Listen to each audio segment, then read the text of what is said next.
using the biblical story of the Tower of Babel to destroy and scatter your enemies. This event took place in Genesis chapter 11 verse 1 to 9. It says, at first everyone spoke the same language, but after some of them moved from the east and settled in Babylonia, they said, let's build a city with a tower that reaches to the sky. We'll use hard bricks and tar instead of stone and mortar.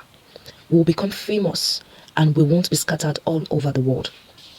When the Lord came down to look at the city and the tower, meanwhile, they haven't started the building yet. They were thinking of it.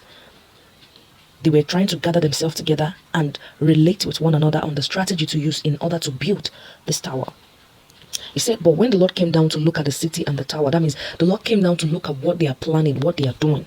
And he said, God said, these people are working together because they all speak the same language. And this is just the beginning. Soon they'll be able to do anything that they want. This is the same thing that is happening within the enemies. They are working uniformly. They are together because they understand each other, because they have a motive, because they have a goal to get at you. Their primary assignment is to see you fall. So the Lord said, let's go down and confuse them. This is it. This is where we are going to. Our prayer point and our prayer attack starts from verse 7. Let's go down and confuse them.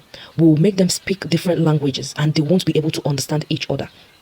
You're going to pray to God to cause your enemies to speak different languages so they will not be able to understand each other, which means God should put chaos. God should put disunity. God should put problem. God should put confusion in their camp. God should scatter them. They should attack one another instead. Instead of coming after me, they should begin to attack themselves. Then the last verse says, so the people had to stop building the city because the Lord confused their language and scattered them all over the earth. You are going to pray for God to scatter your enemies all over the earth. You're going to pray for God to scatter your enemies, no matter how powerful they are, no matter how many in numbers they are.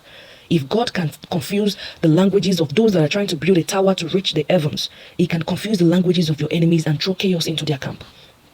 So here's the spiritual exercise. You're going on a 7 days fasting and prayer, typically using this verse, Genesis chapter 11 verse 1 to 9, in prayers to battle out your enemies.